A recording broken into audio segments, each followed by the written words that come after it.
Estudo do livro Roteiro, livro de Emmanuel, psicografia de Chico Xavier, Evangelho e Caridade, lição 16. Fora da caridade não há salvação. Allan Kardec. Caridade é palavra que é muito ouvida e pouco praticada. Muitos se reconhecem caridosos, poucos realmente o são. Para bom aproveitamento da lição, é preciso que se entenda o que é caridade. Paulo de Tarso compreendeu o que era caridade, conforme nos diz Kardec, no capítulo 15 do Evangelho segundo o Espiritismo. De tal modo compreendeu São Paulo essa grande verdade que diz: quando mesmo eu tivesse a linguagem dos anjos, quando tivesse o dom de profecia e penetrasse todos os mistérios, quando tivesse toda a fé possível, até o ponto de transportar montanhas, se não tiver caridade, nada sou. Dentre essas três virtudes, a fé, a esperança e a caridade, a mais excelente é a caridade. Coloca assim, sem equívoco, a caridade acima até da fé. E a caridade está ao alcance de toda a gente, do ignorante como do sábio, do rico como do pobre, independente de qualquer crença particular. Faz mais. Define a verdadeira caridade, mostra não só na beneficência, como também no conjunto de todas as qualidades do coração, na bondade e na benevolência para com o próximo. São Vicente a coloca como pressuposto de qualquer outra virtude. A caridade é a virtude fundamental que deve sustentar todo o edifício das virtudes terrenas. Sem ela, não existem as outras. Sem caridade, não há fé nem esperança. Porque sem a caridade não há esperança de uma sorte melhor, nem interesse moral que nos guie. Sem a caridade não há fé, porque a fé é um puro raio que faz brilhar uma alma caridosa. Ela é a sua consequência decisiva. Revista Espírita de agosto de 1858. Mas é na Revista Espírita de 1862 que encontramos um dos textos mais belos já escritos sobre a caridade. Eu sou a caridade, sim, a verdadeira caridade. Em nada me pareço com a caridade cujas práticas seguis. Aquela que entre vós usurpou o meu nome é fantasista, caprichosa, exclusiva, orgulhosa. Venho premunir-vos contra os defeitos que aos olhos de Deus empanam o mérito e o brilho de suas boas ações. Sede dóceis às lições que o Espírito de verdade vos dá por minha voz. Segui-me, meus fiéis, eu sou a caridade. Segui-me, conheço todos os infortúnios, todas as dores, todos os sofrimentos, todas as aflições que assediam a humanidade. Sou a mãe dos órfãos, a filha dos velhos, a protetora e suporte das viúvas.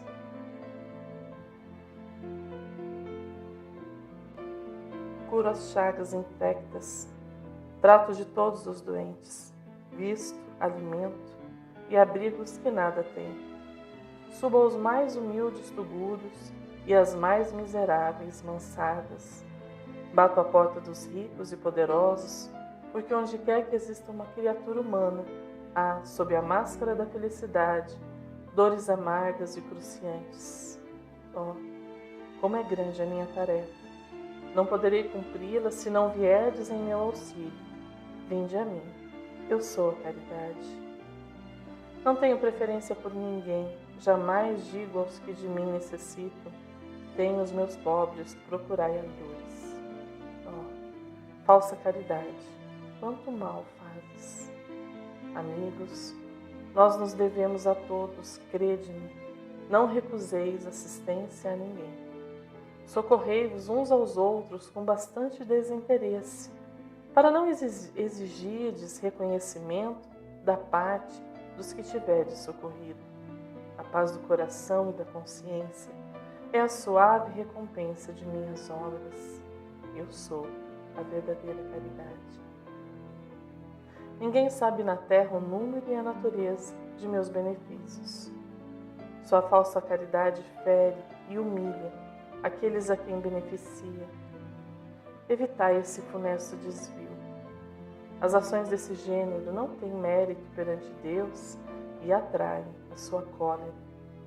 Só Ele deve saber e conhecer os generosos impulsos de vossos corações, quando vos tornais os dispensadores de seus benefícios. Guardai-vos, pois, amigos, de dar publicidade à prática da assistência mútua. Não mais lhe deis o nome de esmola. Crede em mim, eu sou a caridade. Tenho tantos infortúnios a aliviar que, por vezes, tenho os seios e as mãos vazios. Venho dizer-vos que espero em vós. O Espiritismo tem como divisa amor e caridade.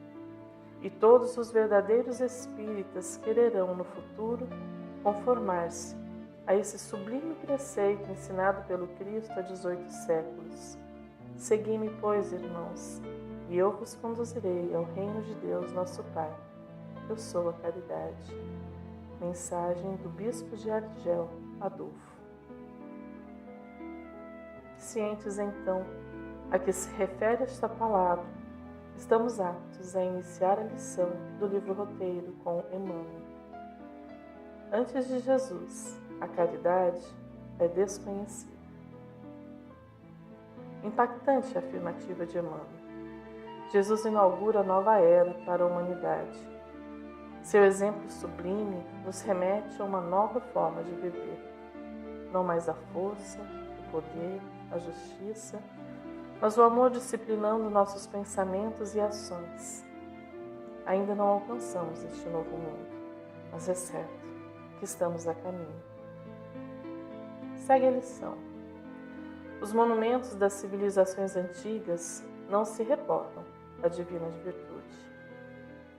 As 7 maravilhas construídas pelo homem dão testemunho de poder, inteligência, ousadia, destreza e inúmeras outras qualidades tão festejadas pelos homens em todos os tempos. Porém, o que nós construímos, a nossa história, enquanto humanidade, não nos remete à caridade, divina virtude. Emmanuel passa a enumerar obras e cabe a nós, estudiosos de sua obra, sondar a sua intenção ao colocar no texto sobre o Evangelho e caridade tais feitos realizados pela humanidade, por nós mesmos, em outras vidas. Considerando que o benfeitor não costuma desperdiçar palavras, muito pelo contrário, usa-as com destreza e reconhecida capacidade de síntese, cremos que as citações são oportunidades de aprendizado e reflexão, ao que passamos a analisá-las. Os destroços do palácio de Nabucodonosor, no solo em que se erguia a grandeza de Babilônica, falam simplesmente de Fausto e poder que os séculos consumiram. Nabucodonosor II governou durante 42 anos o Segundo Império Babilônico. Ficou famoso pela construção dos jardins suspensos da Babilônia e pela destruição de Jerusalém. E seu templo, Nabucodonosor II, ou Nebucadrezzar, é o filho e sucessor do rei Nabopolassar, que fundou o Segundo Império Babilônico, ou Caldeu, sobre as ruínas do Império Assírio. Seu nome em hebraico, Nebucadrezzar, é a transliteração do acadiano Nabu, Sur, que talvez signifique Nabu, Deus, protegeu os direitos de sucessão ou minha herança. As coisas materiais que tanto ocuparam este rei passaram. Qual a sua herança? Ruínas. O que temos construído, o que estamos construindo em nossa passagem pela terra, acumulando bens materiais que cedo ou tarde se transformarão em ruínas? Construir e destruir foram os verbos usados para definir este rei e seu legado. O que estamos construindo e destruindo em nossa existência? Como gostaríamos de ser lembrados? Sigamos em frente com a lição. Nas lembranças do Egito glorioso, as pirâmides não se referem à compaixão. Quem já visitou a cidade do Cairo teve a oportunidade de deslumbrar-se com estas construções que atravessam os milênios e nos remetem ao Antigo Egito. Mas pergunta-se, qual a razão de sua existência? Com que propósito foram edificadas essas pirâmides? As pirâmides eram construídas para ser o túmulo do faraó, ou seja, o corpo do faraó seria ali preservado até este retornar da morte, para viver eternamente. Quando ocorria a morte de algum faraó, todos os seus empregados, sacerdotes, escribas e animais domesticados eram sacrificados e colocados nas pirâmides, túmulos, juntamente com o corpo do faraó. Além disso, todos os objetos valiosos, joias e ornamentos eram colocados na pirâmide. Isso era feito para que o faraó encontrasse todos os seus empregados, sacerdotes, animais e riquezas quando voltasse à vida.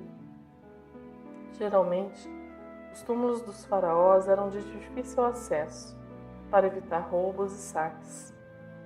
Imagine se ao morrer o prefeito de sua cidade, todos os moradores também tivessem suas vidas ceifadas. O poder e o interesse do faraó estavam acima da vida e do sentimento das pessoas, como nos noticia Emmanuel, a ausência de compaixão. Não obstante o exemplo ser de extremo, onde vidas eram ceifadas em decorrência da morte do faraó, precisamos trazer a lição para os nossos dias. Muitas vezes, caminhamos pautando nossas vidas apenas em nossos interesses, em nosso bem-estar, agindo como se apenas a nossa vida fosse importante. A compaixão nos chama a olhar para o outro como irmão, a buscar também o atendimento das necessidades alheias e não apenas as nossas. Sigamos em frente com Emmanuel. Os famosos hipogeus de Persépolis são atestados de orgulho racial. Vejamos a descrição do Palácio de Persépolis. O Palácio de Persépolis era decorado com relevos que proclamavam a glória dos persas sobre as demais nações. A escadaria dupla, simétrica, que leva à sala de audiências, a Padana, foi decorada lateralmente com relevos de fileiras de pessoas em marcha solene, dignatários e portadores de tributos, numa típica demonstração de submissão ao poderio persa. No exterior, relevos com batalhas de animais fantásticos e os imortais. Os guardas de elite do rei, numa nítida demonstração do poderio militar persa. Acima deles, entre duas esfinges, a representação do deus persa, Asura Mazda. Um descalado que devia conter na parte superior uma figura antropomorfa. O Senhor da luz, do bem, Criador de todas as coisas. Assim, são características das construções aquemênidas dois elementos, a coluna em pedra e as vergas de madeira, que possibilitaram a edificação das altas salas do palácio de Passárgada, Susa e Persépolis. A coluna persa típica tem fuste canelado, influência grega da ordem jônia, e seu capitel é composto por duas cabeças de touro, influência síria. Há variantes com capitéis, com leões e grifos. O luxo e a grandiosidade desses palácios são descritos por uma inscrição de Dairo em Susa, que diz: Este palácio que eu construí em Susa, seus materiais foram trazidos de bem longe, e que foi cavado na terra, que foi amontoado de cascalhos. Foi o povo babilônico que o fez. O cedro foi trazido do Monte Líbano. Babilônios trouxeram-no até Babilônia, e os cários e os jônios, os deportados, de Babilônia até Susa. A madeira de Tessa foi trazida da Índia. O ouro de Sardes e de Bactriana. O lápis lazuli e o cinário da Sogdiana, as turquesas da Carasmia, a prata e o chumbo do Egito, os materiais que decoram as paredes da Jônia, o marfim da Etiópia, da Índia e da Aracósia, as colunas de pedra da Cária. Os entalhadores de pedra eram jônios e lídios, os ourives, lídios e egípcios, fabricantes de tijolos babilônios. Os homens que enfeitaram as paredes, medos e egípcios. Em Susa, foi realizado um trabalho esplêndido. Possa Azura Mazda proteger. Assim, mão de obra e materiais eram importados de todo o império, para a glória persa. Há indícios de que os palácios possuíam deslumbrantes jardins de desenho geométrico, alimentados por um sistema de canais de irrigação. Cultuamos a simplicidade. Como é nosso lar? Certamente não moramos em um palácio como este descrito. Mas será que precisamos de tantas coisas, tantos bens? Não somos páginas em branco, somos espíritos milenares. Poucos se recordam ou têm notícias de suas vidas passadas. Porém, os espíritos nos dizem que as reconheceremos pelas nossas tendências inferiores nesta vida. Assim, saibamos observar com cuidado a cada uma dessas características que Emmanuel nos está ofertando através dessas civilizações. Se estivermos lá, talvez algo dentro de nós ainda transite por essas esferas de orgulho e de apego às coisas. Vejamos mais um trecho. As muralhas da China traduzem a preocupação de defesa. Durante muito tempo, pensou-se que a Grande Muralha fora construída para proteger o Império Chinês contra a ameaça de invasão por tribos vizinhas. Na verdade, porém, o Império Qin não corria qualquer perigo em relação às tribos do norte, quando a muralha começou a ser construída. Apenas os Xiongnu se haviam fixado significativamente no território chinês. E mesmo estes pouco resistiram quando o exército de Meng Tian os expulsou da região de Ordos. A muralha seria uma defesa contra ataques futuros, mas o custo em vidas humanas parece excessivo para uma estrutura que não era uma necessidade imediata. A ideia da muralha pode ter nascido da obsessão de Xing Huangdi pela segurança e da sua paixão por grandes projetos. Porém, pode ter havido razões mais pragmáticas. A muralha seria um local conveniente para onde enviar os desordeiros e fazê-los trabalhar. A construção da muralha também dava emprego aos milhares de soldados sem trabalho, depois que a formação do Império possuía a guerra entre os estados. Além disso, logo que a muralha ficasse terminada, teriam de ser colocados soldados em toda a sua extensão, assegurando-se assim que grande parte do exército seria mantida bem longe da capital.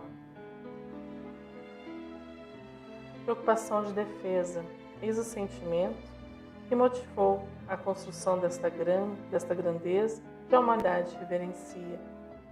Quantos de nós também erguemos muralhas psicológicas, impedindo que o outro se aproxime? Justificamos que as pessoas são desonestas, não confiáveis, e nos confinamos em nossas vidas, deixando de nos abrir para as experiências que a vida pode nos oferecer. É certo que os dias atuais nos recomendam prudência, mas é preciso discernir nossas verdadeiras intenções. A muralha da China representa um sentimento muito comum em nossos dias. Vivemos na defensiva e muitas vezes o perigo é só imaginado, não existe efetivamente. E este sentimento nos isola, nos faz viver distante dos que necessitam de nós e de quem necessitamos. Eis o alerta.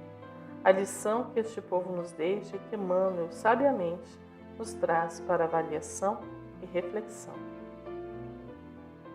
Nos velhos santuários da Índia, o Todo-Poderoso é venerado por milhões de fiéis, indiscutivelmente sinceros, mas deliberadamente afastados dos semelhantes, nascidos na condição de párias desprezíveis.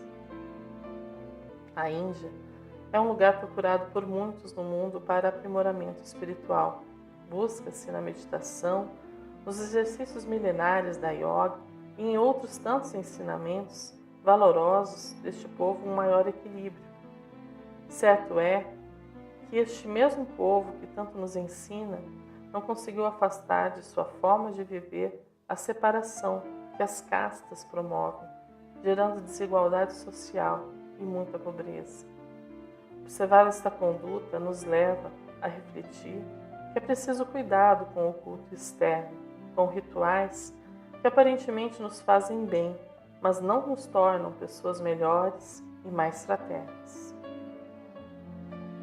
A Acrópole de Atenas, com as suas colunas respeitáveis, é louvor à inteligência. A Grécia nos ofereceu filósofos como Sócrates. Não obstante, não encontrou em seus alicerces sustentáculo para as dores e dificuldades do caminho. A inteligência move o mundo e nos traz a todo instante melhorias, porém, quando anda sozinha, cai sempre em excessos que a fazem sucumbir em si mesma. O próprio Emmanuel nos adverte. O sentimento e a sabedoria são as duas asas que a alma se elevará para a perfeição infinita. No círculo acanhado do orbe terrestre, ambos são classificados como adiantamento moral e adiantamento intelectual. Mas como estamos examinando os valores propriamente do mundo, em particular, devemos reconhecer que ambos são imprescindíveis ao progresso, sendo justo, porém, considerar a superioridade do primeiro sobre o segundo, porquanto a parte intelectual sem a moral pode oferecer numerosas perspectivas de queda na repetição das experiências, enquanto que o avanço moral jamais será excessivo, representando o núcleo mais importante das energias evolutivas. O Consolador, questão 204. Por fim, fala-nos Emmanuel de Vespasiano. O Coliseu de Vespasiano, em Roma, é monumento levantado ao triunfo bélico para as expansões da alegria popular. O Coliseu de Roma é um dos monumentos históricos mais visitados do mundo. Era, sobretudo, um enorme instrumento de propaganda e difusão da filosofia de toda uma civilização.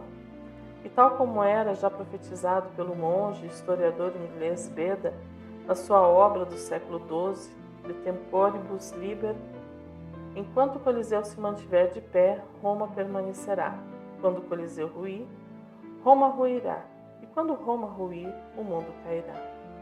No Coliseu eram realizados diversos espetáculos, com os vários jogos realizados na urbe. Os combatentes entre gladiadores, chamados muneras, não eram pagos pelo Estado, mas sim por indivíduos em busca de prestígio e poder.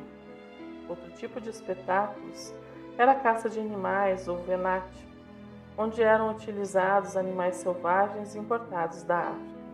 As caçadas, tal como as representações de batalhas famosas, eram efetuadas em elaborados cenários, onde constavam árvores e edifícios amovíveis. Estas últimas eram por vezes representadas numa escala gigante. Trajano celebrou sua vitória em Dácia no ano 107, com concursos envolvendo 11.000 animais, 10.000 gladiadores no decorrer de 123 dias. Fonte Wikipédia. Festas eram realizadas neste lugar, mas onde há alegria em ver pessoas e animais morrerem de forma brutal? Hoje, olhamos os jogos antigos como barbáries, que jamais deveriam ter acontecido. Como será que olharemos os dias atuais daqui a 1.000 ou 2.000 anos? Quais serão os atos considerados bárbaros, mas que hoje são tidos como normais? Sigamos em frente. Por milênios numerosos, o homem admitiu a hegemonia dos mais fortes e consagrou através da arte e da cultura que era suscetível de criar e desenvolver. Com Jesus, porém, a paisagem social experimenta decisivas alterações. O mestre não se limita a ensinar o bem, desce ao convívio com a multidão e materializa-o com o próprio esforço.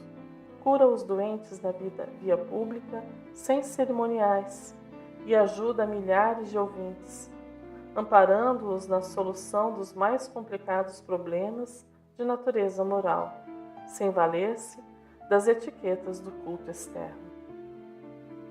Eis a caridade encarnada na terra, o amor que ensina e acolhe, que explica e cura, que vê a sede e a sacia, que vê a fome e dá o alimento. Jesus nos vem ensinar a viver através de ações positivas. Exemplifica e dá testemunho de suas palavras de forma que jamais será esquecido. Ao contrário, cada vez mais o homem precisará compreendê-lo para viver e prosseguir vivendo. Prossegue Emmanuel. Lega aos discípulos a parábola do bem samaritano, que exalta a missão sublime da caridade para sempre. A história é simples e expressiva. Transmite Lucas a palavra do celeste orientador, explicando que descia um homem de Jerusalém para Jericó e caiu nas mãos de salteadores que o despojaram, espancando-o e deixando semi-morto. Ocasionalmente, passava pelo mesmo caminho um sacerdote e, vendo-o, passou de largo. E de igual modo também um levita, abordando o mesmo lugar e observando, passou à distância. Mas um samaritano, que ia de viagem, chegou ao pé dele e, reparando, moveu-se de íntima piedade. Abeirando-se do infortunado, aliviou-lhe as feridas e, colocando-as sobre sua cavalgadura, cuidadosamente asilou-a numa estalagem. Vemos dentro da narrativa que o Senhor situa no necessitado simplesmente um homem. Não lhe identifica a raça, a cor, a posição social ou os pontos de vista. Nele, enxerga a humanidade sofredora, carente de auxílio das criaturas que acendam a luz da caridade, acima de todos os preconceitos de classe ou de religião. Desde aí, novo movimento de solidariedade humana surge na Terra. Eis o contraponto a todas as quedas que vimos nos parágrafos anteriores. Caminhando distantes de Deus e envoltos em nosso próprio orgulho, os perdemos em legados e heranças feitas de pedras. O Mestre, porém, deixou-nos o tesouro que a traça e a ferrugem não consomem.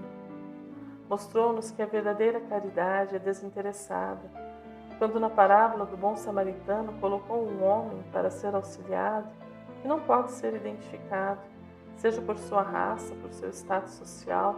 Não se sabia se era pobre ou rico, sabia-se apenas que estava caído e necessitado da mão de um amigo para salvar-lhe a vida e prestar-lhe assistência.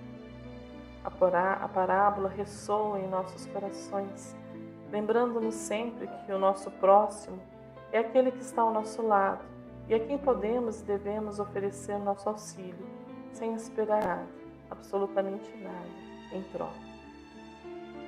Encerra a lição. No curso do tempo, dispersam-se os apóstolos, ensinando em variadas regiões do mundo que mais vale dar que receber. E inspirados na lição do Senhor, os vanguardeiros do bem substituem os vales da imundícia pelos hospitais confortáveis. Combatem vícios multimilenários com orfanatos e creches. Instalam escolas onde a cultura jazia confiada aos escravos. Criam institutos de socorro e previdência, onde a sociedade mantinha a mendicância para os mais fracos. E a caridade, como gênio cristão na terra, continua crescendo com os séculos, através da bondade de um Francisco de Assis, da dedicação de um Vicente Paulo, da benemerência de um Rockefeller ou da fraternidade do companheiro anônimo da via pública, salientando valorosa e sublime que o Espírito do Cristo prossegue agindo conosco e por nós. Fora da caridade não há salvação. Allan Kardec.